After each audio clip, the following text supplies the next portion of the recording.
Efésios 4.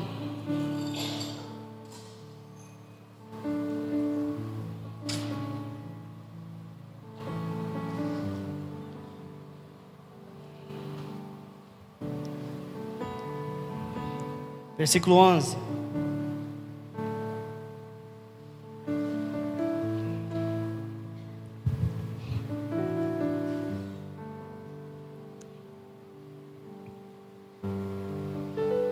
Todos acharam? Vamos colocar de pé.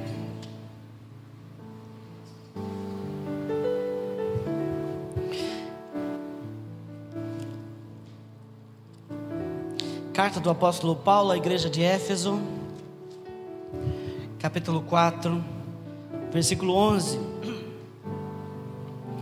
Diz assim a palavra de Deus: Ele mesmo concedeu uns para apóstolos, outros para profetas, outros para evangelistas e outros para pastores e mestres, com vista ao aperfeiçoamento dos santos, para o desempenho do seu serviço, para a edificação do corpo de Cristo, até que todos cheguemos à unidade da fé e do pleno conhecimento do Filho de Deus, à perfeita varonilidade, à medida da estatura da plenitude de Cristo, para que não mais sejamos como meninos, agitados de um lado para o outro e levados ao redor por todo o vento de doutrina, pela artimanha dos homens, pela astúcia com que induzem ao erro.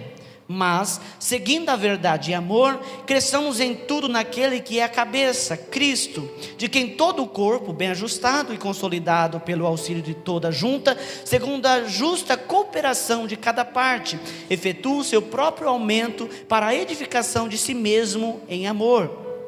Versículo 17: Isto, portanto, digo e no Senhor testifico, que não mais andeis como também andam os gentios, na vaidade dos seus próprios pensamentos, obscurecidos de entendimento, alheios à vida de Deus, por causa da ignorância em que vivem, pela dureza do seu coração, os quais, tendo se tornado insensíveis, se entregaram à dissolução para, com avidez, cometerem toda a sorte de impureza.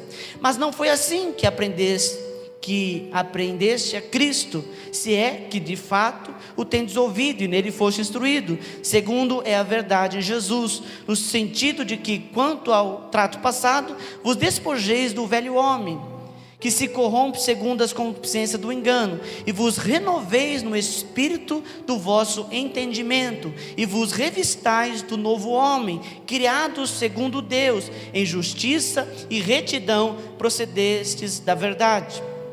Versículo 25: Por isso, deixando a mentira, fale cada um a verdade com o seu próximo, porque somos membros uns dos outros. Irai-vos e não pequeis. Não se ponha o sol sobre a vossa ira, nem deis lugar ao diabo. Aquele que furtava, não furta mais, antes trabalhe, fazendo com as próprias mãos o que é bom, para que tenha com que acudir ao necessitado. Não saia da vossa boca nenhuma palavra torpe, e sim unicamente a que for boa para edificação, conforme a necessidade, e assim transmita graça aos que ouvem, e não entristeçais o Espírito de Deus, no qual foste selado para o dia da redenção. Longe de vós toda amargura e cólera e ira e gritaria e blasfêmia, e bem assim toda a malícia. Antes sede uns para com os outros benignos, compassivos, perdoando-vos uns aos outros, como também Deus em Cristo vos perdoou. Amém? Feche os teus olhos. Senhor Deus, em nome de Jesus, ministra a tua palavra nessa noite. Ministra, Pai, através da minha vida, Senhor, que eu seja um canal nas tuas mãos para abençoar a tua igreja. Estenda a mão para cá, querido, e diga assim, diga do teu coração, não repita a minha oração, mas peça para Deus me usar para abençoar você. Peça para Deus me usar para abençoar a sua vida. Senhor, em nome de Jesus, que os teus filhos sejam ministrados nessa noite, que eles sejam abençoados pelo Senhor, que eles sejam tocados pelo Senhor, que o Senhor fale, Deus, aos corações nessa noite, em nome de Jesus. Que não haja aqui, Senhor, nenhum engano, mas que a verdade do Senhor prevaleça, em nome de Jesus. Podemos assentar. Eu estou mais fanho do que de costume. Fui viajar e peguei uma gripe. E é uma gripe não, sou vacinado. Mas aí você pega os sintomas dela. Ela não te derruba, mas você fica constipado. Como eu disse, irmãos, eu estava ministrando esse texto sexta-feira. E na hora que eu estava pregando, Deus falou assim: isso aqui é uma palavra para o domingo também. Eu disse amém. A palavra de Deus, ela se renova cada manhã. Amém? Se Deus quer que a gente medite nesse texto, que é um texto tremendo. Sexta e sábado e domingo nós vamos ministrar. Segunda nós vamos ministrar. Terça nós vamos ministrar. Amém? Se é para mudar a nossa vida, nós vamos ler, nós vamos meditar, em nome de Jesus. Esse texto, irmãos, traz algumas marcas dos filhos de Deus, daqueles que são chamados filhos de Deus. Uma coisa que eu gosto sempre de esclarecer é quem é filho de Deus. Se você perguntar para a maioria das pessoas lá fora, até aqui dentro, quem é filho de Deus? Todo mundo, eu sou. Quem não é filho de Deus, não é verdade? Todos nós somos. Mas não é isso que a Bíblia diz. Pastor, o senhor vai dizer que é filho de Deus aquele que é da igreja, comunidade renovada? Quisera eu, mas não é. Tem os filhos de Deus que estão na Batista, tem os filhos de Deus que estão no catolicismo, tem os filhos de Deus que estão em outros lugares, que são da presbiteriana, da Assembleia, da Mundial, Universal, da Igreja Plenitude. Tem filhos de Deus espalhados por toda a terra. Ser filho de Deus não significa você estar associado a uma entidade ou uma instituição religiosa. Ser filho de Deus, a Bíblia diz que é aqueles que ouvem as palavras do Senhor e as praticam. Esses são filhos de Deus. Antes disso, a palavra de Deus diz que Ele veio para os que eram seus, os seus porém não receberam, mas todos quanto receberam, deu-lhe o poder de serem feitos filhos de Deus. Jesus morreu para te dar poder para ser filho de Deus, e você passa a ser filho de Deus quando você ouve a palavra de Deus e as pratica. Amém? É como se a palavra de Deus fosse o DNA que comprova que você é filho de Deus. Se há a palavra de Deus nas tuas veias, então você é filho. Não é assim que faz o teste para saber se alguém é pai ou não, se é mãe ou não? Mãe é mais difícil de fazer teste, mas pai é pai. Faz lá o exame, deu que tem o gene do pai, então é filho. Assim somos filhos de Deus, se nós ouvimos a palavra de Deus e as praticamos. Amém? Glória a Deus. Diga assim para a pessoa que está do lado: é filho de Deus quem ouve a palavra e pratica. Amém? Pastor, mas eu sou filho de Deus, que eu sou... Não, querido, a Bíblia diz que quem é filho de Deus é que ouve a palavra e pratica. E os demais, pastor, que não ouve a palavra e não pratica, são criatura. Amém? Mas isso está, como eu disse, eu vou grifar isso, eu vou frisar, porque senão as pessoas ficam falando que eu falei uma coisa que eu não falei. Isso está vinculado à igreja evangélica? Não. Isso está ligado a quem ouve a palavra e pratica. Pode ter alguém na igreja evangélica que ouve a palavra e não pratica, e dessa forma não é filho de Deus? Sim. Amém? Então, irmãos, vamos partir do ponto de vista de que aqueles que estão aqui nessa noite querem ser filhos de Deus. Amém? Aqueles que são filhos de Deus é o quê? Ouve a palavra e pratica. Não é só ouvir, porque ouvir é fácil. Ouvir é fácil. Eu estou fazendo a faculdade agora de Direito, e eu ouço. Eu nunca ouvi tanto conteúdo na minha vida. Eu pensava assim, olha, das 8 às 11, 3 horinhas de estudo vai ser moleza. Mas é muito conteúdo. E aí vou abrir um jogo para os irmãos aqui. E aí eu fiz uma prova lá, irmãos, e tirei 5. Eu nunca tirei 5 na vida, eu acho. Tirei 5, vou ter que ralar para tirar 9 na próxima. Mas eu creio que tudo é possível aquele que crê. Eu tirei 10, 9, 9,5, mas só uma eu tirei 5. Por quê, irmãos? Eu ouvi, mas não pratiquei. Amém? Então isso a gente tem que ter claro. Tendo em vista isso, a palavra de Deus vai nos dizer, irmãos, sobre o filho, como é no natural. o filho ele é gerado e depois ele nasce. Deus usa esse tipo para nos mostrar aquilo que nós somos no reino de Deus. A palavra de Deus lá em João capítulo 3 versículo 1, se você puder abrir por favor.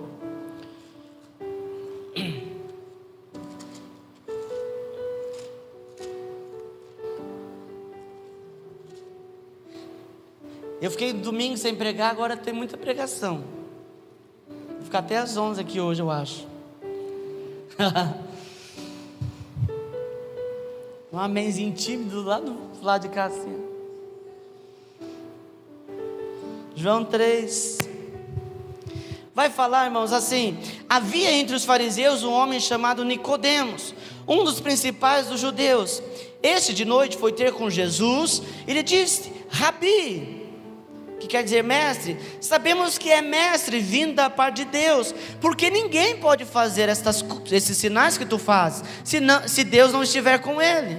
A isto respondeu Jesus: em verdade te digo, se alguém não nascer de novo, não pode ver o reino de Deus. Então Jesus fala de nascimento. Eu acho lindo essa parte, porque esse Nicodemos, ele era um mestre dos judeus. Mestre é quem ensina. Irmãos, um jovem judeu com 12 anos de idade, ele passa por um ritual chamado Bar Mitzvah. É um ritual que ele passa a se tornar um homem judeu. É como se fosse uma maioridade na tradição judaica. E para ele poder chegar nesse nível, ele tem que conhecer toda a Torá. Então, irmãos, para ser mestre de judeu, o cara tem que ser muito bom. Não é qualquer um. Se nós pegarmos o Antigo Testamento, eu vou falar de mim, não sei você, às vezes você é muito inteligente, mais que eu. Muito mais. Eu não sou nada. Aí, se eu chegar lá para um menino de 12 anos em Israel, ele vai me dar um show de Velho Testamento. Eu tenho certeza disso. Agora, ser mestre do judeu, irmãos, o cara era muito inteligente. Ele olha Jesus fazendo os milagres, ele fala assim: esse cara é de Deus. E aí a Bíblia diz que ele foi de noite. Olha o erro do camarada. Jesus disse: se nós testificarmos ele ao mundo, ele nos testifica diante do Pai. Esse Nicodemos, ele foi de noite, porque ele era um chefe, um mestre. Ele não poderia falar com Jesus, que era heresia. Ele vai de noite e ele fala: olha, eu sei que você é de Deus. Eu estou vendo os sinais, eu estou vendo as maravilhas, eu estou vendo os prodígios. Certamente você é enviado de Deus. Irmãos, quem não gostaria de ouvir uma coisa dessa? Alguém chegando para você e dizendo: você é o cara. Olha os milagres que você pratica, as coisas que você faz, é muito especial. Jesus olha para ele e fala assim: que daí? Em outras palavras, Jesus olha para ele e diz: isso de nada vale. Se você não nascer de novo, você não pode ver o reino.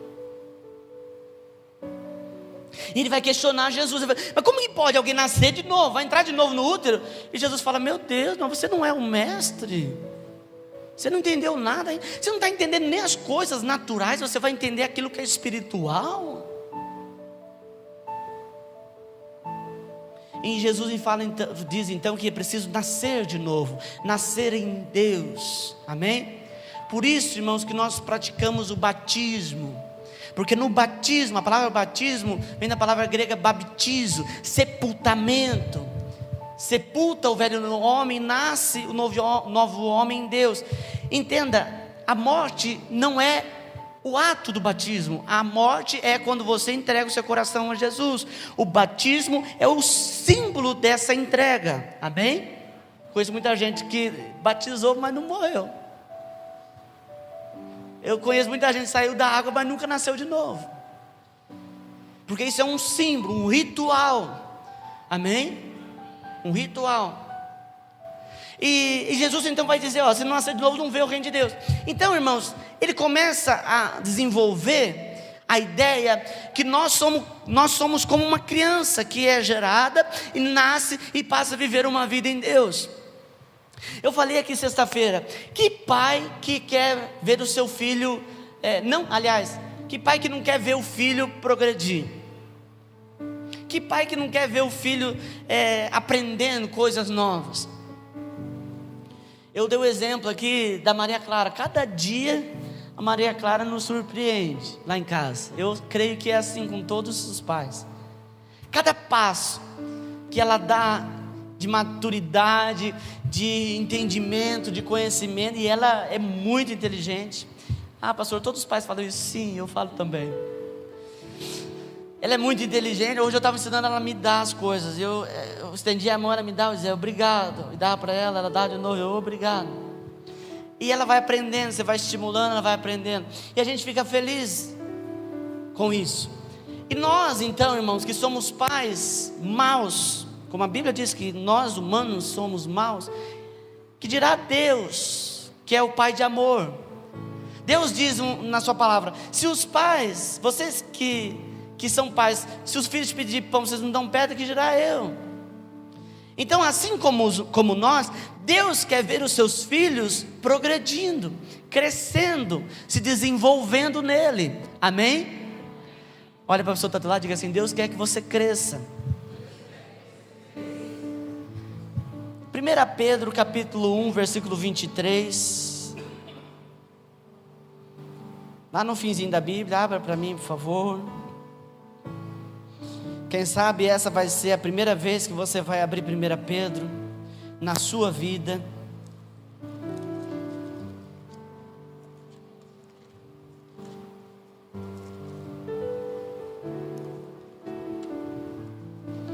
Capítulo 1, versículo 23.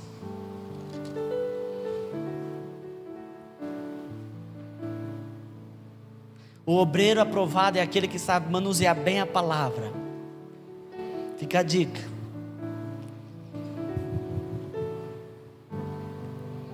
Sem olhar naquelas coisinhas que tem assim, aquelas letras. 1 Pedro 1, 23. Diz assim: pois fostes regenerados, não de semente corruptível, mas de incorruptível, mediante a palavra de Deus, a qual vive e é permanente. Amém? A palavra de Deus vai falar desse nascimento através de Jesus. Jesus, ele é a semente de Deus. Jesus vai dizer assim: eu sou a videira verdadeira, vós sois os ramos. Nós somos a extensão de Cristo. E é tão lindo, irmãos, se nós olharmos. Esses dias eu falei aqui sobre semente. Eu acho que eu falei, não lembro. Falei. Jesus é a semente de Deus que cai na terra. E é tão interessante que a semente, se ela ficar sobre a terra, ela não germina, ela precisa entrar. Jesus desceu ao inferno. Amém? E Jesus então morre. A semente, se ela não morrer, ela não germina. E ressuscita. E a Bíblia diz: e nós juntamente com Ele ressuscitamos. Amém? Então nós somos filhos de Deus através da morte de Cristo. Jesus é o tronco, é a base. Nós então quando estamos enraigados nele, nós produzimos frutos. Amém? Por isso que Deus, Ele quer que você cresça. Como eu disse alguns domingos atrás, você tem tudo para crescer. E Deus então fica instigando você para crescer. Cada passo que você dá em Deus, cada passo que você dá no reino de Deus, cada evolução que você tem, Deus comemora. Amém? Mas existe, irmãos, alguns que têm a chamada síndrome de Peter Pan. Lembra do Peter Pan? Peter Pan era um menino que não queria crescer. Ele então vivia na sua terrinha do nunca. Tinha lá o pozinho. Como que chama aquele pozinho? Ou eu estou misturando as histórias? Tinha sininho, não tinha? Então que era a fadinha, madrinha, que fazia tudo que Peter Pan queria. Tem muita gente, irmãos, que nasce em Deus, mas não quer crescer. Quer continuar do mesmo jeito, meninos em Deus. Amém? Não querem se desenvolver. Mas a palavra de Deus diz, irmãos, lá em 2 Pedro também, capítulo 3, versículo 18, diz: crescei na graça e no conhecimento.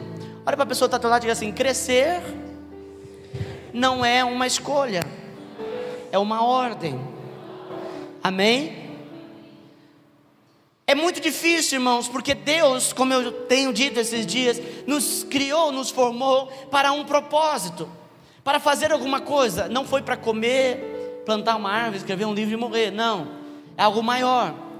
E quando você não desenvolve aquilo que Deus te formou, então você não está servindo para nada. Por isso Deus vai injetar em você algumas coisas que Ele quer que você cresça, que Ele quer que você se desenvolva. Amém? Mas aí, irmãos, a gente sabe que aqueles que não crescem não conquistam nada em Deus. Mas e aqueles que querem crescer? Quais os passos? Quais as marcas daqueles que estão crescendo em Deus? Dos filhos que se desenvolvem em Deus. Eu disse a Maria Clara, você que é pai, você sabe, cada passo tem um momento do andar. Aliás, antes disso tem um momento de gatinhar, tem um momento de ficar sentado, tem um momento de andar, tem um momento do dente. Eu não estou falando na ordem.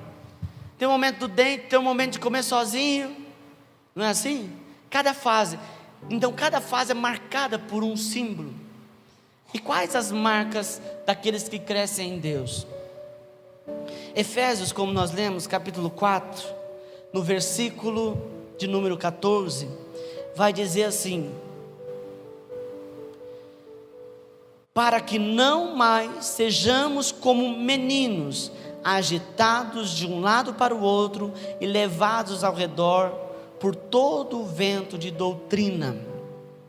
Então a primeira marca do filho de Deus que é maduro, ou que está crescendo em Deus, é a firmeza. Olha para a pessoa que está do lado e diga assim: a firmeza é a primeira marca do filho de Deus. Nós vivemos um mundo, irmãos, onde nada é nada, ninguém sabe de nada. Você fala assim: você tem convicção disso? Não. Até se prega que não se deve ter convicção, a gente deve ser aberto a aprender. E eu concordo, mas aquilo que você entende como correto, isso você tem que defender. Nós estamos vivendo um tempo onde os cristãos, hoje em dia, não sabem mais defender a própria fé.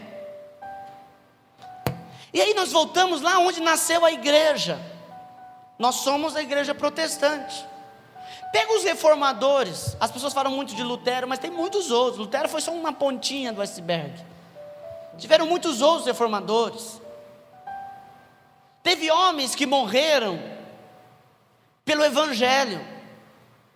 Homens, irmãos, que a Inquisição chegou diante deles e disseram: olha, ou vocês queimam o que vocês escreveram, ou vocês vão morrer. Eles disseram: eu vou morrer. E as pessoas não entendiam. Mas se ele vai morrer, vão queimar. Mas aí ficava na história. E as pessoas queriam saber por que aquele homem morreu queimado. A igreja nasceu, irmãos, a igreja protestante nasceu defendendo alguns princípios. Lá na igreja onde Lutero era monge não lembro a palavra, está lá as 95 teses de Lutero, até hoje, estão cravadas lá. Algo pequeno, irmãos, diante dos homens, mudou toda a história da igreja. Lutero estava lendo a Bíblia, e em Romanos ele leu que não é só pelas obras. E isso impactou, e ele começou a propagar isso. Ninguém é salvo só pela obra. E a partir disso ele foi desenvolvendo as suas teses. E a igreja então, irmãos, a partir daquele momento, ela vai na contramão daquilo que estava sendo pregado naquele momento de engano, e defende essa ideia. Mas e hoje? Eu tenho falado isso, irmãos, porque eu tenho amigos evangélicos, eu tenho pessoas que andam comigo que você nota que não há nenhum entendimento da palavra, não há nenhum entendimento de Deus. É tudo muito superficial. E eu vou te dizer uma coisa: como se isso não bastasse, a ignorância é fácil de resolver. Você pega e dá ensinamento. A partir do momento que há ensinamento, tira a ignorância. Mas há um espírito de intelectualidade no meio da igreja. A igreja passou a ler muito sobre Deus, sobre o reino de Deus, e aí gerou nessa igreja uma intelectualidade de achar que conhece Deus, porque estudou sobre. Mas a Bíblia muitas vezes é deixada de lado. De vez em quando aparecem algumas pessoas para me contar algumas histórias bíblicas. Há um tempo atrás uma irmã veio me procurar para contar sobre a história da mulher de Zaqueu e sua sogra. E Zaqueu, ele tinha um problema com a sogra, e ele brigava todo dia com a sogra. E aí ele quis vir Jesus, e o relacionamento da sogra com o Zaqueu foi consertado. Ele deixou a sogra morar na casa dele, porque ele se tornou uma nova pessoa. E eu disse: para! Aonde está na Bíblia isso? Está na Bíblia. Eu disse: não está. Mas eu li um livro, pastor, que falava. Mas o livro você não sabe. Uma vez eu encontrei uma irmã na rua, 20 anos que é crente. Ela diz: como está escrito na Bíblia, São Cipriano, São Cipriano. Eu falei: misericórdia. Ela misturou tudo. Isso não está na Bíblia. Tem muita gente dizendo que está na Bíblia e não está, e as pessoas estão falando isso a partir de um púlpito.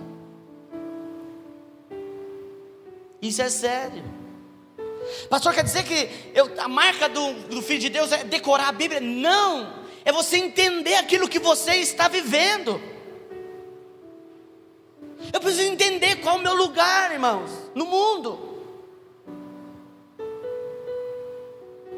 Principalmente no Brasil, há um espírito necromante, místico, onde se cultua tudo. Tudo que é coisa se cultua. O brasileiro, ele tudo, devido à mixigenação cultural, religiosa, tudo, irmão, tudo. Tem igreja que se você falar, você sai a árvore aqui, a árvore profética, pronto, ninguém pode tocar na árvore profética. Aí você põe uma mangueirinha aqui e vai começar a pingar óleo aqui, óleo profético. Ai, a árvore que pinga óleo profético. Aí, irmãos, o problema não é quem fala que essa árvore é profética, é quem acredita que a árvore é profética. Porque falta base em Deus, falta firmeza de entender quem você é. Quem você é. Tem gente que faz um balaio de gato, irmãos. Você não sabe de onde ele vem nem para onde ele vai. Você não sabe. Eu disse aqui, não é problema se a pessoa quer ser católica, que seja. Se ela quer ser evangélica, que seja, mas ela tem que entender quem ela é. Eu aprendi com um professor doidão aqui na cidade, um professor chamado Eduardo Martins. Pensa num professor doido.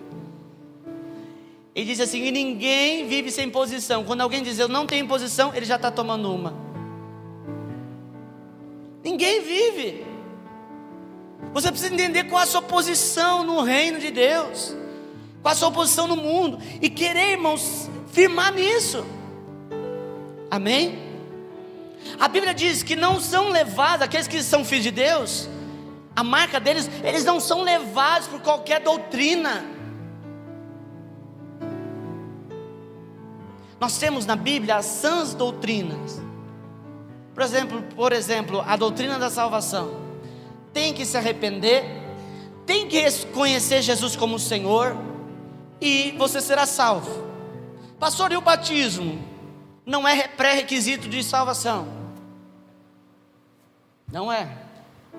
A pessoa está lá, no carro, aceitou Jesus, bateu o carro, morreu. E aí, foi para o inferno? Se pediu perdão dos pecados, aceitou Jesus? Não, foi para o céu. Mas ela teve a oportunidade de batizar, não batizou, vai para o inferno. Está na Bíblia. Pastor, essa palavra aqui é uma palavra muito forte.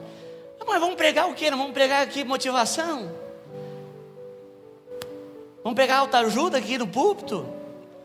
A igreja tem que parar de autoajuda e buscar ajuda do alto. Amém? Nós não temos que ajuda em nós, não, é em Deus. Então, irmão, nós temos que entender. Na Bíblia existem as sãs doutrinas. E mesmo na Bíblia nos ensina sobre outras doutrinas. Algumas pessoas vão dizer, isso é antigo pra caramba. As pessoas vão dizer, o espírito de Jezabel. O espírito, não tem nada a ver com o espírito. Isso é doutrina. A Bíblia vai falar em Apocalipse sobre a doutrina de Jezabel, a doutrina de Acabe, a doutrina de Balaão, a doutrina de Reboão, que são, irmãos, pessoas que deixaram princípios de forma errada, como a Bíblia diz. Pela artimanha dos homens, cria-se uma doutrina e a pessoa começa a seguir. Só que essa doutrina não é fundamentada na palavra. Se o Filho de Deus está andando na palavra de Deus, ele não é levado. Ele não é levado por qualquer vento de doutrina. Amém? Então, querido, nós precisamos nos aprofundar na palavra. Eu não estou falando para você se aprofundar nos ensinamentos da igreja Comunidade Renovada. Não, longe de mim isso. Mas nós precisamos nos aprofundar na palavra, para que nós não sejamos levados por qualquer coisa que se inventa. Qualquer coisa que se inventa. Há um tempo, irmãos, de maturidade. Por exemplo, eu não sou contra ato profético, mas tenho ressalvas. Eu não sou contra objetos, mas tenho ressalva. Eu acho muito interessante isso para o ministério evangelista, para ganhar pessoas. Mas quando eu vejo um crente que se diz firmado na palavra, acreditando que a toalhinha vai salvar a vida dele, isso me indigna. Quando eu vejo um crente que já está andando certo tempo na palavra, em Deus, acreditando que a rosa vai tirar o mal olhado, irmão, misericórdia. Eu já entreguei rosa aqui na igreja, já fiz Vale do Sal. Não sou contra isso, mas isso tem um tempo. Tem um tempo. É chegado um tempo, irmãos, de maturidade no Senhor, que nós devemos nos aprofundar em Deus. Amém? Não é decorar a Bíblia, é você entender, irmãos, o que você está vivendo. É você buscar em Deus aquilo que você está vivendo. Quando a gente quer crescer em algo, a gente não procura aperfeiçoamento. Os irmãos que são empresários aí, profissionais autônomos, você não se desenvolve o seu trabalho? Você não faz curso? Ah não, pastor, eu acredito na fé. Então vai na fé. A gente não desenvolve, a gente não melhora. Eu estava conversando com a minha mãe hoje sobre uma pessoa. Eu disse: mãe, nós estamos vivendo num tempo onde, se a pessoa não estudar, vai chegar lá na frente e não vai ter mais nada para fazer. O mundo, graças a Deus, se desenvolve, irmãos, e a gente tem que acompanhar o mundo, ser melhor, crescer.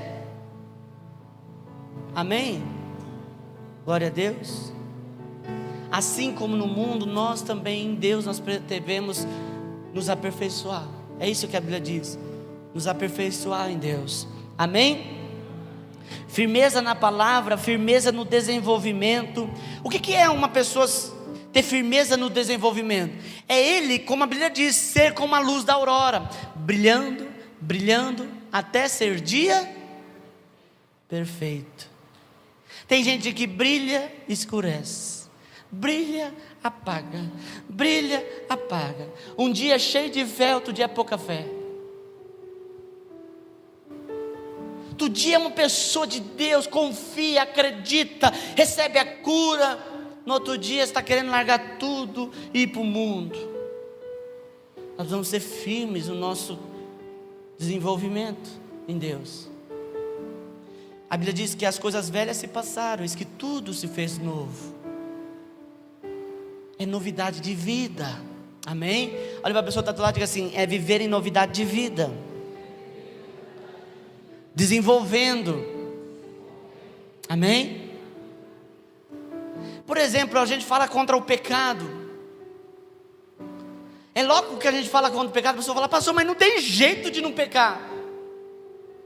A gente peca o tempo todo, pastor. Eu vou dizer, é verdade. O problema é quando o pecado que você cai é o mesmo. Você tem que desenvolver. Aquilo que te fere não pode te ferir mais. Aquilo que te machuca não pode te machucar mais. E assim você vai desenvolvendo. Cada degrau, cada passo em Deus você vai desenvolvendo. Amém? Eu não sei qual nível que você está. Não sei se você está nascendo agora, se você já está andando de bengala na fé. Eu não sei. Mas a gente precisa evoluir. A gente precisa se desenvolver. Amém? A Bíblia diz: o meu justo viverá por fé. E se ele retroceder, a minha alma não se compraz nele. Olha para a pessoa que está do lado e diga assim: sempre para frente, nunca recuar. Diga para ele: foco, força e fé. Tira e bomba. Brincadeira. Foco, força e fé. Crescendo para frente. O apóstolo Paulo diz: eu não olho mais para nada, olho para frente, correndo a carreira que me foi proposta, em busca do prêmio. Amém? Firmeza na transformação. Versículo 16: de que em todo o corpo, bem ajustado e consolidado pelo auxílio de toda a junta, segundo a justa cooperação de cada parte, efetua o seu próprio aumento. Nós precisamos, irmãos, cada dia ser transformados. A Bíblia diz que nós somos transformados de glória em glória. A cada dia eu preciso me transformar. Cada dia eu tenho que olhar para o espelho e ver Jesus mais nítido em meu rosto, em minha face. Cada dia eu devo acordar e dizer: Jesus, eu estou mais parecido com Jesus hoje. Ao ponto de ser como o ousado Paulo e dizer: sede meus imitadores, como eu sou de Cristo. Será que você pode dizer isso para as pessoas? Será que você pode dizer para as pessoas: pode me imitar, porque eu sou igualzinho a Jesus? Ou será que a gente tem desistido de progredir? Ou será que nós temos desistido de ser transformado? Ah, eu sou assim mesmo, eu não vou mudar nunca. Isso não é característica do Filho de Deus. O Filho de Deus, ele é transformado dia após dia. Ele vence dia após dia as suas fraquezas. Ele vence dia após dia as suas limitações. Amém? Olha para a pessoa que está do teu lado novamente, diga assim: você precisa ser transformado.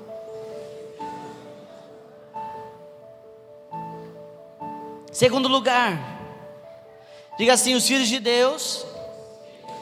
Está tudo bem aí? Vamos animar. Diga: os filhos de Deus são marcados pela separação.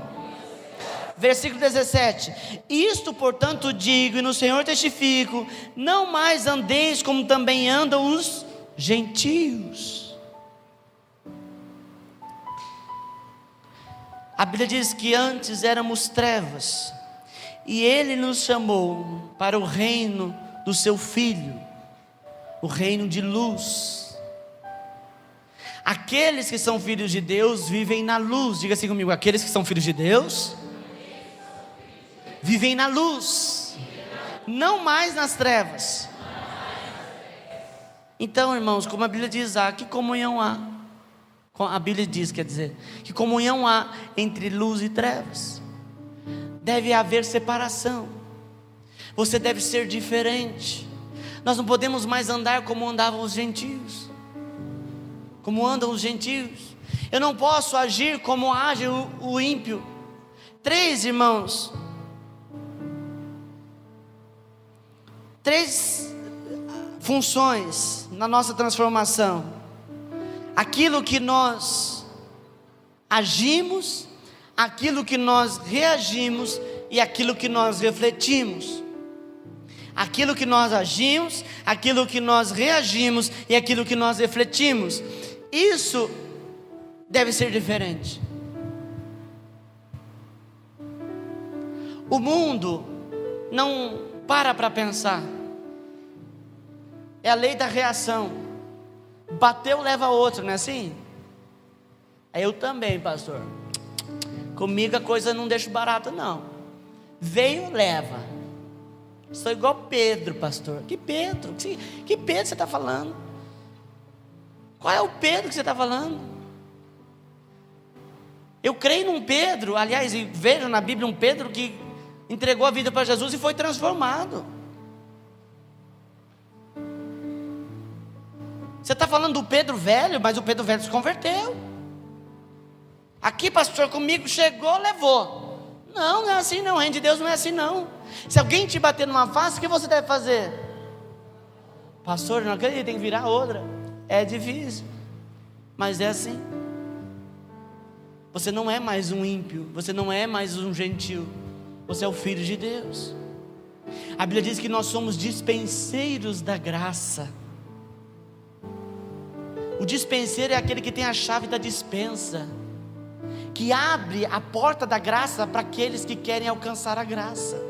Se nós, irmãos, somos dispenseiros da graça, nós temos que ser transformados pela graça.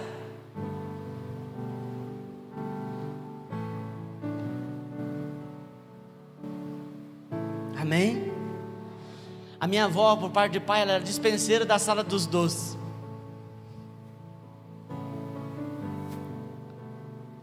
A minha avó, a minha família toda é bem magrinha. A minha avó pesava uns 100 e poucos quilos. Por parte de pai. E ela, naquela época, não tinha essas coisas. Hoje tem doce muito... Você tem noção, o doce que eu comprava era aquele suspiro azul e rosa. Aquilo era caro pra caramba. A bala era embrulhada num papelzinho. Não era nem plástico, era papel. A gente não tinha paciência de abrir, a gente mastigava com papel e tudo. Tinha de maçã verde, de banana, de abacaxi. Tinha bala chita, lembra? Você quebrava dente. Isso era caríssimo. Então a minha avó fazia os doces. Aí ela fazia tudo com até bolacha. Bolacha de maisena, bolacha de nata. E ela colocava naquelas latas de banha, sabe? E colocava assim tudo em prato. Minha avó era fazia tudo muito bom. E ela colocava então umas prateleiras, assim, aquele monte de coisa. E ela colocava a chave assim no pescoço. Ela tinha um cheiro da bolacha. Ela tinha um cheiro do doce. A gente comia, ela falava: olha, só vai ganhar doce quem acabar de comer tudo. A gente comia, ela, se comer rápido, não ganha. E ficava aquela coisa.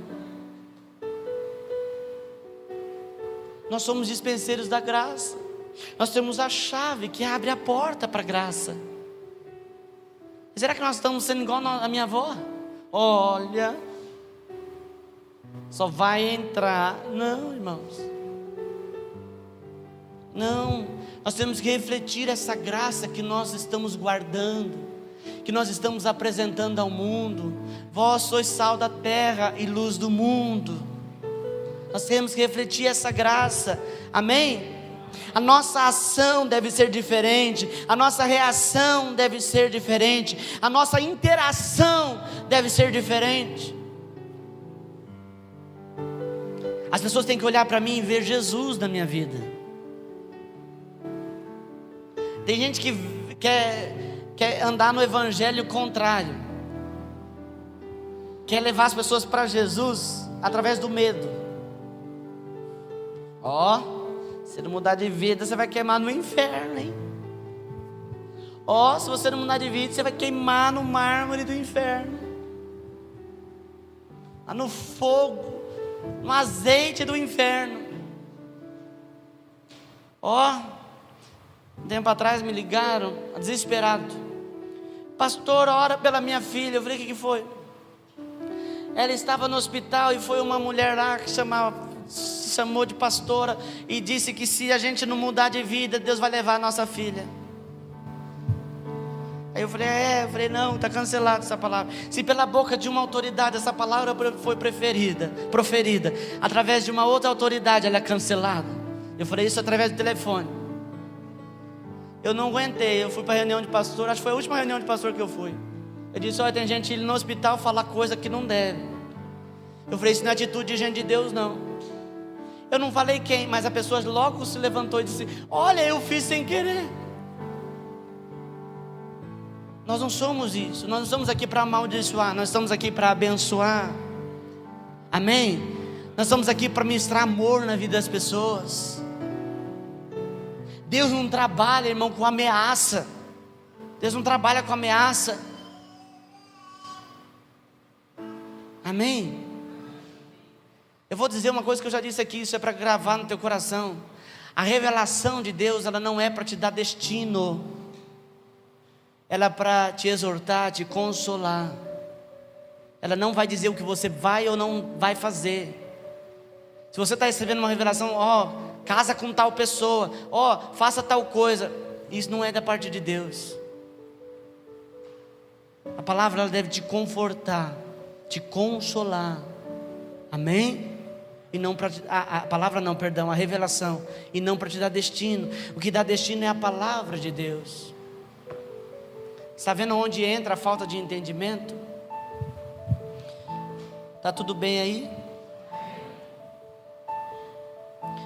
Olha para a pessoa que está do lado e diga assim: há necessidade de ser diferente. Diga para a pessoa assim, para o irmão, diga assim: nós não podemos ser igual ao mundo. Se nós somos luz, irmãos, nós temos que andar na luz. Ah, pastor, eu sou luz, eu vou andar nas trevas para clarear as trevas. Não. Você é luz e deve andar na luz, andar no Senhor. Amém? Terceiro lugar e último. Diga assim comigo: somos marcados. Aliás, os filhos de Deus são marcados pelos princípios. O reino de Deus, ele é regido por princípios. Os filhos de Deus, eles são marcados pelos princípios do reino. Primeiro princípio que a Bíblia diz: aqueles que são filhos de Deus são aqueles que ouvem a palavra e praticam. Praticar a palavra, isso é princípio, é base. Se nós, irmãos, queremos ser marcados como filhos de Deus, nós precisamos andar em princípios. Hoje, eu vou aproveitar que eu já estou rasgando, vou terminar. Pastor, eu quero que Deus me prospere, que Deus me dê dinheiro. Se você não aprendeu o princípio do dízimo, se você ainda não entendeu o princípio do dízimo, não ore mais. Porque a oração, ela só vale, irmãos, quando você está no princípio. Se você não está andando no princípio, não adianta você orar. Mas pastor, Deus vai ter misericórdia de mim e Ele vai ouvir. Mas você está no princípio? Não, não estou. Então não adianta orar.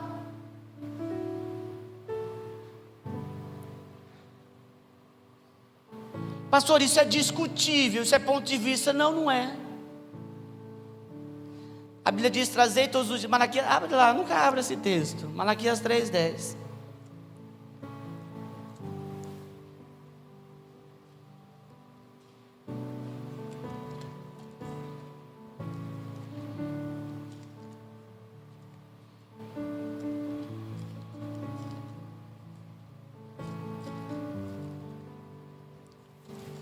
Malaquias é o último livro do Antigo Testamento.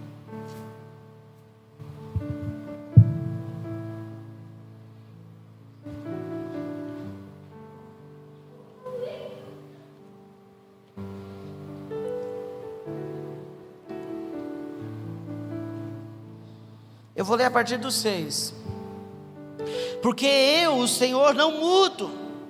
Ponto e vírgula, esse é um princípio de Deus. Olha para a pessoa que está do lado e diga assim: Deus não muda. Pastor, aquilo que era pecado antes, não é pecado mais? A igreja moderna, ela tem feito muitas coisas novas. Até hoje, para mim, fumaça e luz na igreja me incomoda. Mas isso eu entendo que é moderno. Até hoje, eu sou antigo. Eu sou presbiteriano, irmãos. Eu sou antigo, isso para mim é difícil de engolir, mas eu sei que é moderno. Tem umas igrejas aqui na cidade que tem até barman no culto jovem, e gira as coisas assim. Aí alguém falou para mim: mas é suquita, Ah, por que então fazer barman? Pega o litro de suquita e beba a suquita. Tá bom. Aí, irmãos, eu sou antigo. Aí as pessoas acham que Deus, aquilo que era pecado, pastor, lá para os peteca, para as irmãzinhas lá do coque, mudou. Não, aquilo que era pecado para as irmãzinhas do coque é pecado para nós hoje. Amém? Diga assim comigo: aquilo que era pecado para as irmãzinhas do coque é pecado para nós hoje. Amém? Deus não muda. Onde eu estou? Por isso vós, ó filhos de Jacó, não sois consumidos. Desde os dias de vossos pais vos desviastes dos meus estatutos e não os guardastes. Tornai-vos para mim e eu me tornarei para vós outros, diz o Senhor dos Exércitos. Mas vós dizeis: em que havemos de tornar? Roubará o homem a Deus? Todavia vós me roubais e dizeis: em que te roubamos? Eu não vou ler, você que lê.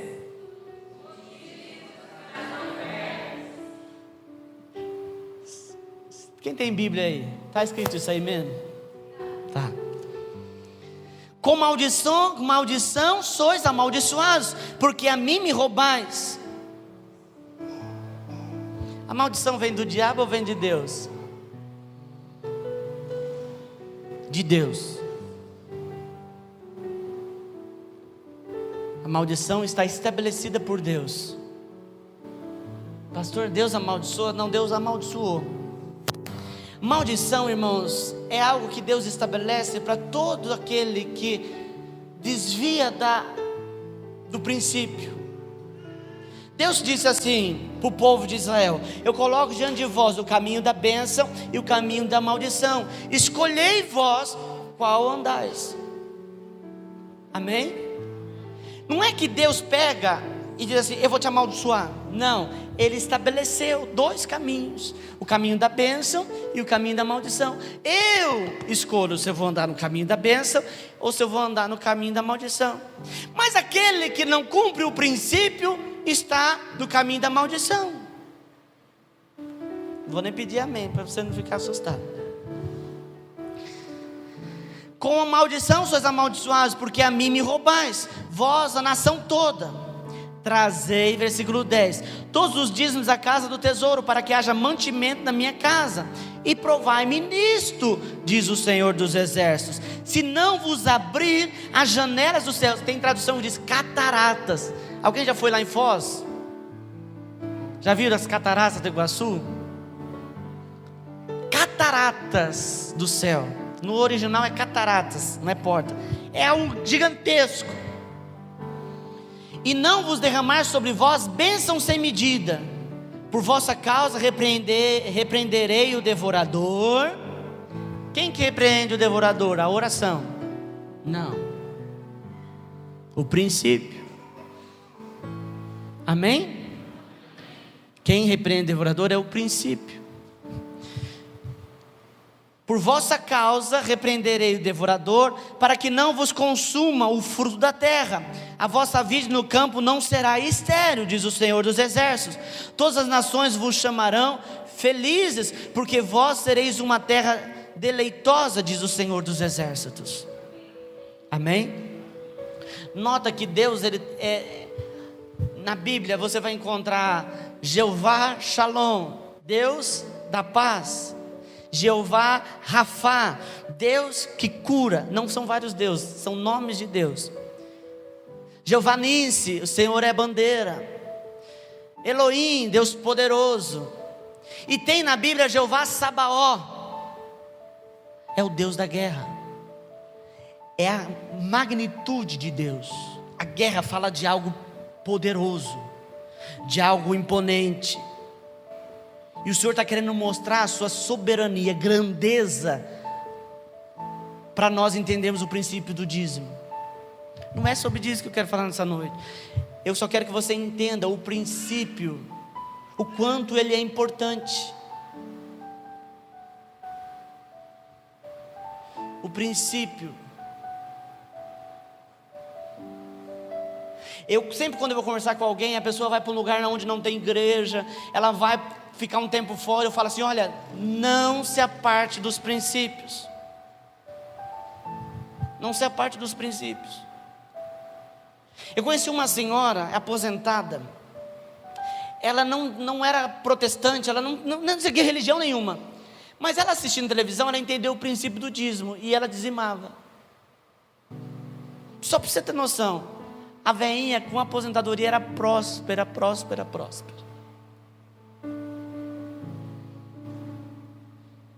Eu conheço empresários que são ímpios, que dizimam, porque entende olha que safadeza, né? Entende o princípio do dízimo, mas não busca Deus, porque eles querem a empresa prosperando. Aqueles que são filhos de Deus andam nos princípios de Deus. Amém? Amém? Amém. O dízimo, por exemplo, é algo que tira de você. E às vezes a gente fica sem entender. Peraí, mas eu preciso dar para Deus, para Ele poder me abençoar? Sim. Existe na palavra de Deus, lá em Lucas capítulo 5, vai falar da conversão de Pedro. Jesus, ele vai pregar. Jesus era um mestre. Jesus não entendia só de Bíblia. Jesus entendia até de tecnologia. Jesus sabia que quando você está, eu não sei aqui quando já foi criado na beira da água, eu já fui criado na praia, depois eu fui morar, sempre morei perto de água. Aqui é o lugar mais seco que eu já morei. E quando você está na água, você entra dentro da água, você fala com a pessoa lá que está na margem, ela te escuta. Ela fala, você não escuta ela. Isso é uma tecnologia usada nos tempos antigos, por conta das ondas. Você sabe que a gente fala, eu vou ficar aqui falando de física quântica, mas a gente fala e a nossa fala, ela vai por ondas. Então quando você fala dentro da água, as ondas da água impulsionam a onda sonora. Amém? Já um ponto aqui assim, deixa para nós pensar depois. Jesus sabia disso. Jesus falou assim: me empresta esse barco aqui. Os caras já tinham lavado o barco, as redes dobradinhas, bonitinhas, não pescaram nada. Sabe aquele dia que não dá nada? A única pescaria que eu fiz aqui, irmãos, em Nova Andradina, uns irmãos me levaram. Não vou falar que foi o Francis. Eu já falei. Irmão, não pegou nada. O único peixe que nós pegamos, que foi o Francis, o peixe não dava medida, ele esticava tanto aquele peixe, ele chega vibrava assim, para o peixe bater na régua, mas não teve jeito. Soltou o peixe saiu meio. Você colocava a espadinha na água, você tirava a espadinha, vinha dura assim, a água estava tão fria. Não pegamos nada. Era um dia desses, não pegou nada. E eles dobraram a rede, lavaram. Eu não sei aqui quantos já mexeram. Eu já vivi coisa nesse mundo. Eu já dobrei rede também. Já estendi rede, já joguei tarrafa. É difícil você trabalhar com aquilo enrosca, vira um trem. Então eles dobraram bonitinho. E aí Jesus está lá, e eles então ficam lá assuntando.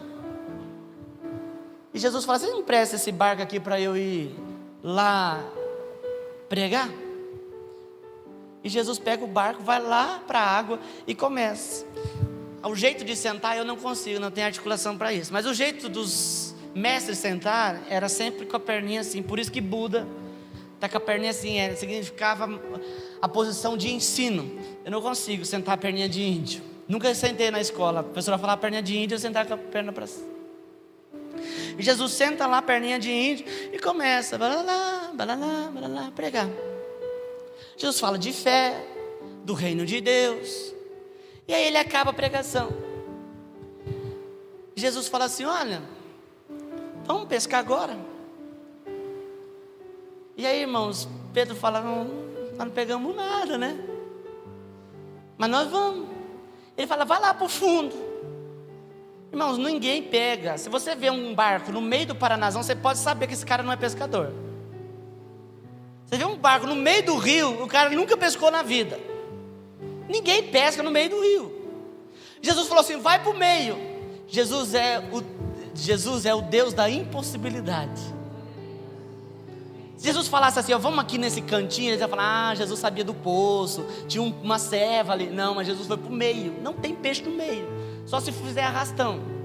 A correnteza leva o peixe embora. E aí, as árvores, as frutinhas ficam na beira, então os peixes ficam na beirinha. Jesus falou assim, ó, vai para o meio. Aí Jesus falou assim, olha, lança a rede. Pedro fala assim, olha Senhor, eu vou falar a verdade, eu não acredito muito que nós vamos pegar nada, porque nós já pescamos aí a noite inteira, a madrugada toda, não pegou nada, não deu nada, mas sobre a sua palavra eu vou lançar essa rede. E ele lança a rede. No que ele lança, ele puxa, a rede está pesada, e eles começam a colocar o peixe dentro do barco. O barco quase vai a pique, irmãos, quase afunda. Eles começam a fazer sinal. Irmãos, foi o maior dia de prosperidade da empresa deles. Era uma empresa mesmo. Era Pedro, Tiago e João, os filhos de Zebedeu, sócios de Pedro. Era uma empresa de pesca. Irmãos, foi o dia de lucro absurdo na empresa. Eles começaram, vem em casa, ajuda, o barco está afundando, tanto peixe. E a hora que eles chegam, irmãos, borbulhando de peixe o barco. O dia de prosperidade, irmãos, de arrebentar, como diz meu pastor, de arrebentar a boca do balão. É a gíria mais antiga que eu já ouvi. E aí, Pedro, a hora que chega na margem, Pedro fala assim, não, pode ir embora. Retira-te de mim, eu não sou digno de andar com o Senhor. Pode ir embora. Porque Pedro vê a maravilha. Coloca aqui Lucas 5, vai passando aí. Pedro vê as maravilhas que Jesus fez. Ele fala, pode ir embora. E Jesus diz, olha, eu te digo, você vai se tornar pescador de homens. E aí, irmão, sabe o que acontece? Pedro e os filhos de Zebedeu largam tudo. Jesus não falou, larga tudo. Eu já ouvi pregador falando, Jesus falou, larga tudo. Jesus nunca falou, larga tudo. Jesus falou assim, vocês vão se tornar pescador de homens. Eles resolvem deixar tudo e seguir Jesus. O maior dia de prosperidade, o maior dia de lucro da empresa, eles deixam a empresa. A empresa nunca prosperou na vida. Quando prosperou naquele dia, eles deixam a empresa. Pastor, o que isso tem a ver com o Filho de Deus? Essa, irmãos, é a estatura que Deus quer que nós cheguemos. De entender, irmãos, que nós não devemos buscar aquilo que Ele nos dá, mas buscar a Ele.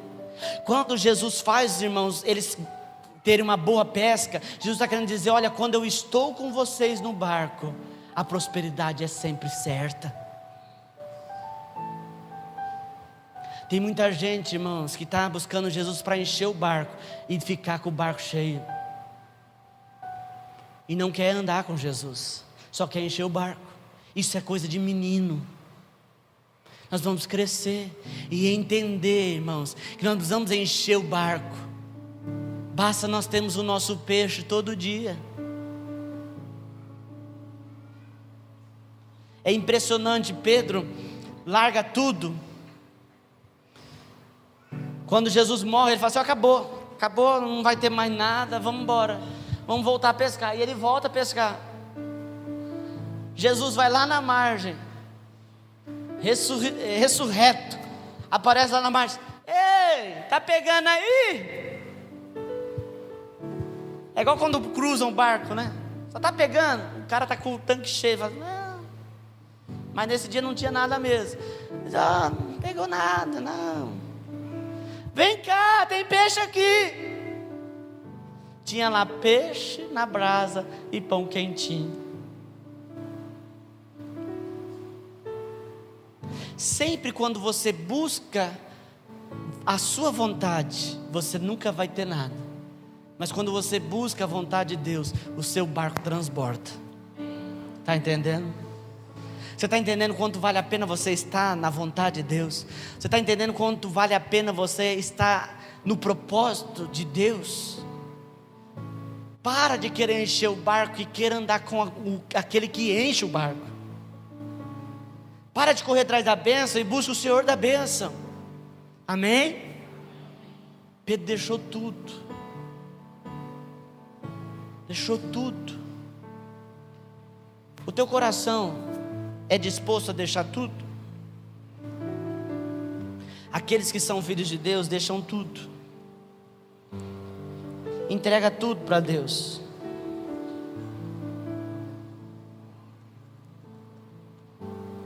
Ah, pastor, eu possuo muitas coisas, eu não estou disposto a abrir mão de tudo, não. A Bíblia vai falar de um homem que aconteceu a mesma coisa. Ele era rico, chegou para Jesus e a Bíblia diz que Jesus amou ele. Jesus ama aqueles que andam na sua palavra. Ele era um homem de Bíblia, andava na palavra. Ele olhou para Jesus, irmão, sem medo de errar, e disse assim: eu cumpro todos os mandamentos.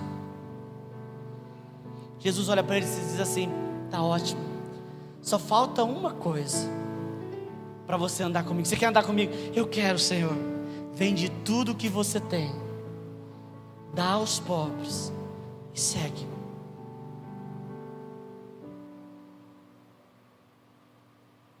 Ele virou as costas e foi embora. Eu, irmãos, tenho absoluta certeza, vou chegar no céu e vou falar isso com Jesus. Se ele tivesse atitude de seguir Jesus, Jesus ia dizer: não precisa vender. Pastor, será que Jesus fazia isso? Fazia. Ele fez isso com a mulher e disse assim: olha, você quer bênção? Eu vou tirar da mesa dos filhos e dar para os cachorros. Olha o que Jesus estava falando, porque Jesus testava a fé das pessoas. Jesus quer testar o teu coração. Aonde está teu coração? Uma vez uma irmã disse assim: ah, pastor, eu não posso ficar nessa igreja, eu tenho que ir para uma outra igreja, porque existem muitos clientes do meu marido que é da outra igreja. Eu disse: o que tem a ver? Ela disse assim: aí eles vão ter contato. Meu Deus, a pessoa está indo na igreja só para vender. Tem gente que só está buscando a Deus porque sabe que Deus prospera as finanças. Irmão, isso não é o caminho correto. Isso não é ser filho de Deus. Ser filho de Deus é ser transformado, é crescer na graça e no conhecimento, é estar disposto a abrir mão de tudo pela obra, abrir mão de tudo pela causa. Amém? Amém? Pergunte para a pessoa que está do lado, diga: se você está disposto a abrir mão de tudo pela causa? Você está disposto? Não é casa não, é pela causa. Você está disposto? Eu estou, Senhor. Será? Tem gente que dá uma oferta na marra danada, está disposto a dar tudo, que jeito?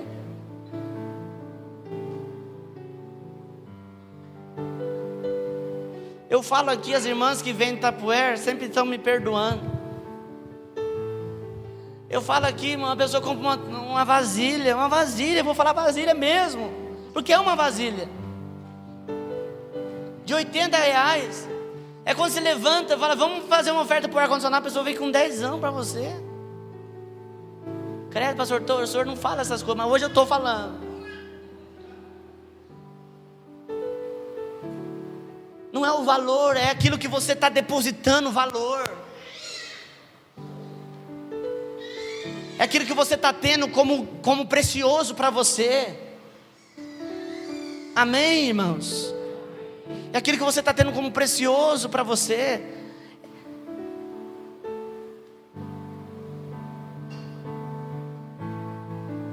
Ninguém pode dizer que valoriza aquilo que não investe.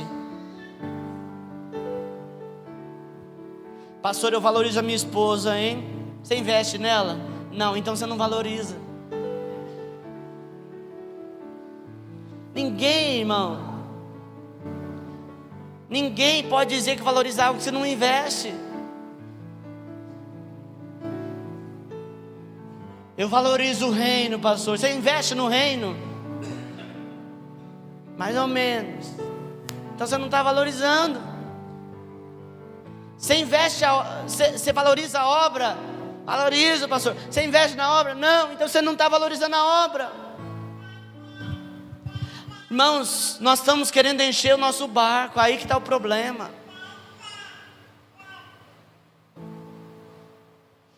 Tem outro segredo aqui em Lucas 5. Deus te dá, e se você não repartir, o barco afunda. A Bíblia diz que encheu o barco, e o barco estava quase indo a pique. Oh, vem cá! Sabe por que pescador não gosta de chamar um monte de gente para pescar com ele? É uma lei dos pescadores.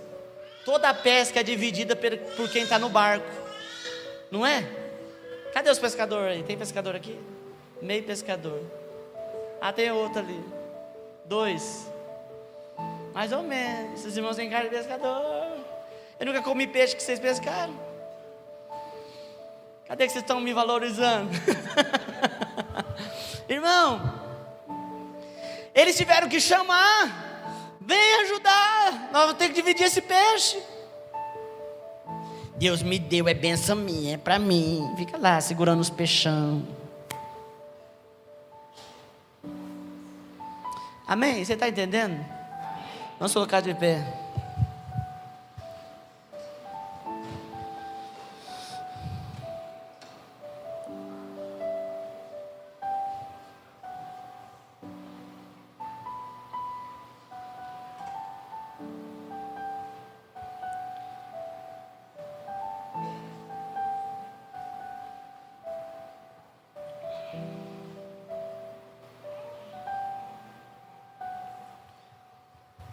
Um dos desafios, irmãos, que Deus deixa para nós é o congregar.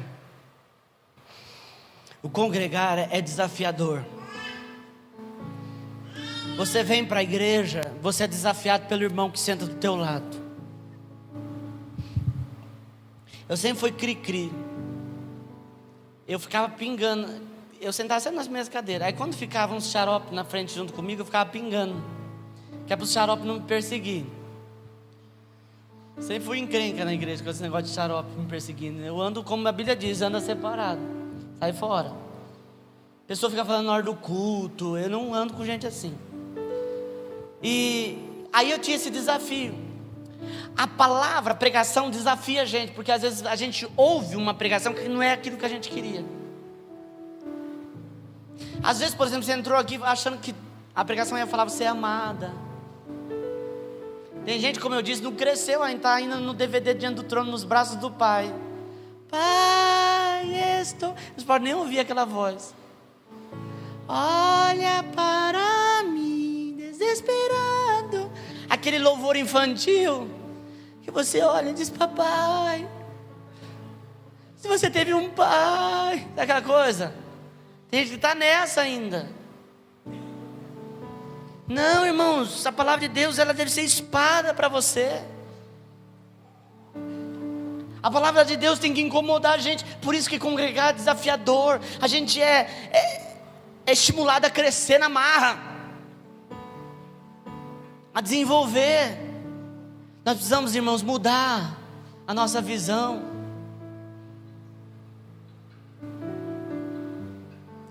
Deus está querendo fazer coisas grandes nesse tempo, mas nós precisamos consertar a nossa bússola, irmão. Nós precisamos parar, irmãos, de meninice e voltar, irmãos, para o crescimento real em Deus. Um crescimento real em Deus, que prioriza o reino. Aqueles que trabalham na obra devem trabalhar para o reino e não para a igreja, para o pastor ou para o irmão. Nós temos que mudar a nossa visão, ser diferente. Nós nos reunimos no domingo, eu ouço isso. Tem um irmão que eu escuto, ele muito, e ele marcou isso na minha vida. A gente se reúne no domingo para ser igreja na segunda. Você não é igreja hoje, você é igreja amanhã. Nós nos reunimos aqui no domingo para ser igreja na segunda, para ser igreja na terça, para ser igreja na quarta, na quinta e na sexta. Você precisa ser igreja. Eu vejo muita gente, irmãos, que prega que é uma beleza, que canta que é uma beleza, mas que as suas vidas não ministram. a vida de outros.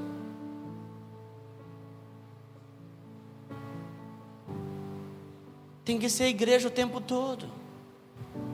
Amém? Nós estamos vivendo, eu falei isso aqui sexta-feira, nós estamos vivendo um tempo que não dá para ser mais crente 007. Que fica lá, assim, ninguém sabe que você é crente. Ninguém sabe, eu estou disfarçado aqui. Tem aqueles irmãos que até usam desculpa, dizem, não, pastor, que eu quero ganhar um povo aí. Não posso falar que eu sou crente, que eu quero ganhar. É nada, para de mentir. Você está gostando de lambuzar. A diferença do porco e da ovelha é essa. O porco, quando vê lama, ele enfia o focinho na lama, joga para cima, rola de um lado para o outro. A ovelha, quando ela cai na lama, ela berra, porque a lama pesa na lã da ovelha.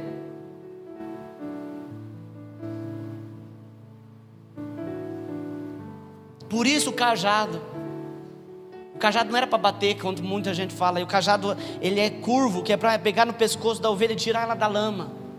O pastor tira a ovelha da lama e não bate quando ela está na lama. Nem sei porque eu estou falando isso. Eu estou falando da ovelha que gosta da lama. Não disfarce, dizendo que eu sou uma ovelha disfarçada. Não, você é porco. Se você gosta de lama, você é porco.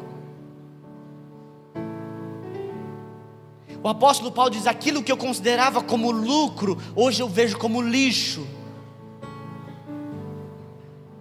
Ai pastor, eu não aguento, pastor. Olha, tem uns barzinhos na perto de casa, não posso nem passar perto, pastor, misericórdia. Por quê? Porque senão eu caio na farra, pastor.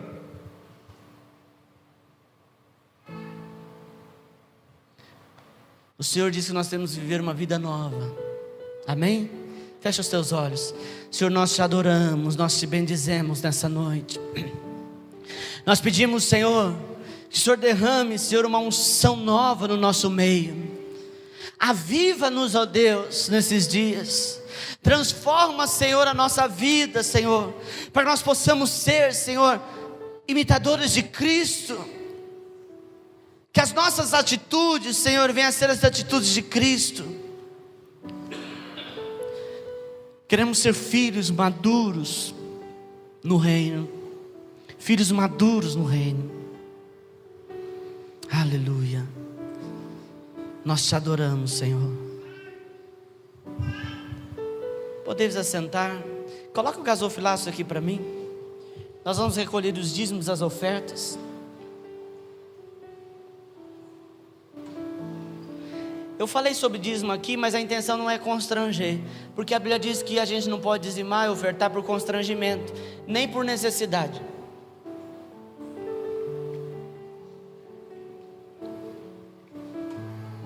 Você não pode dizimar por coação, nem por coerção, você deve dizimar de alegria, alegre, entendendo o que você está fazendo.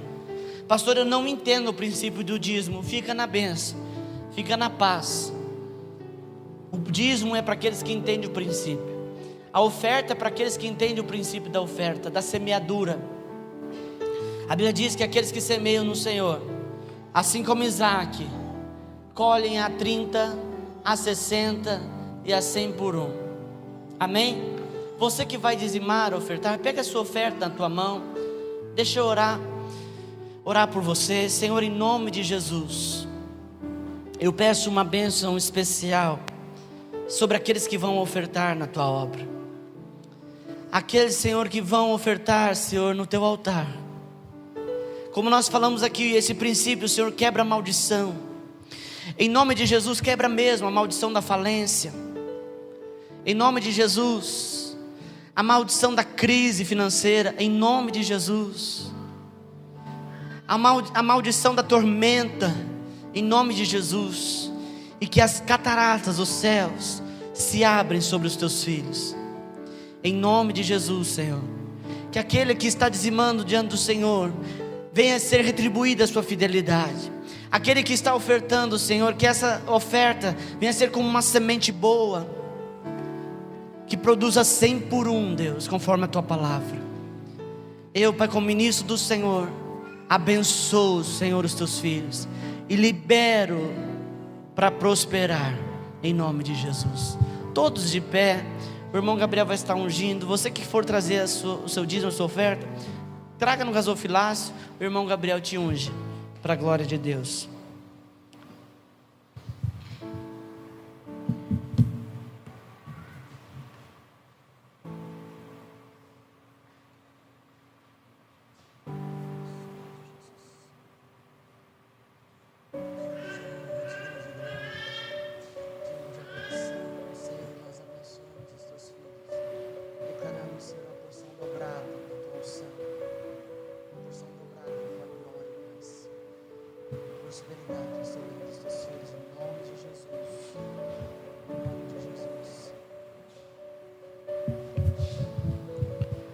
Glória a Deus.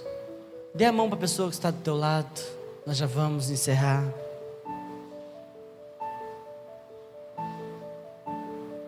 Primeiro domingo de maio, junho, primeiro domingo de junho, nós vamos voltar à escola bíblica. Uma férias aí bem longa, para voltar com bastante gás. Então, primeiro domingo de junho, a nossa escola bíblica. No segundo domingo de maio, nós vamos estar panfletando ali na avenida, na parte da manhã, será um sábado. Eu falei domingo, não, do sábado. Segundo sábado de maio, a gente vai estar panfletando na avenida. Então, eu gostaria que você nos ajudasse nessa empreitada. Nós temos um panfleto das 4 leis espirituais, nós vamos estar distribuindo, para a glória de Deus. Amém? Eu tenho certeza que daqui a alguns sábados também vai iniciar a reunião de jovens com o irmão Lúcio e a irmã Tati. Tenho certeza que grandes coisas tem o Senhor para nós. Será nas 7 horas. Não, da noite. Do que? Da panfletagem? Não, da panfletagem depois eu passo o horário certinho. Mas o culto dos jovens será às 7 horas, tá? Depois a gente vai estar passando mais detalhes para os irmãos. Amém? Levanta a mão do irmão lá para o alto. É mão de vencedor. Senhor, em nome de Jesus, nós declaramos a bênção sobre a vida do teu povo. Uma semana de vitória, Senhor, uma semana de conquistas, de portas abertas. Senhor, em nome de Jesus, nós abençoamos cada irmão aqui, Senhor, com toda sorte de bênção contida, Senhor, na tua palavra. Em nome de Jesus, Pai, nós declaramos, Senhor, que os teus filhos, Senhor, as bênçãos correrão atrás deles, ó Deus, em nome de Jesus, e os alcançarão para a glória do teu nome. E agora, irmãos, que a graça do nosso Senhor e Salvador Jesus Cristo, o amor de Deus, nosso eterno Pai, as doces consolações do Espírito Santo possam estar com os irmãos e com todo Israel de Deus espalhado na face da terra, e a igreja que aguarda a vinda de Jesus, diga amém. Que Deus te abençoe. Está encerrado. Cumprimente o irmão, a irmã com a paz do Senhor.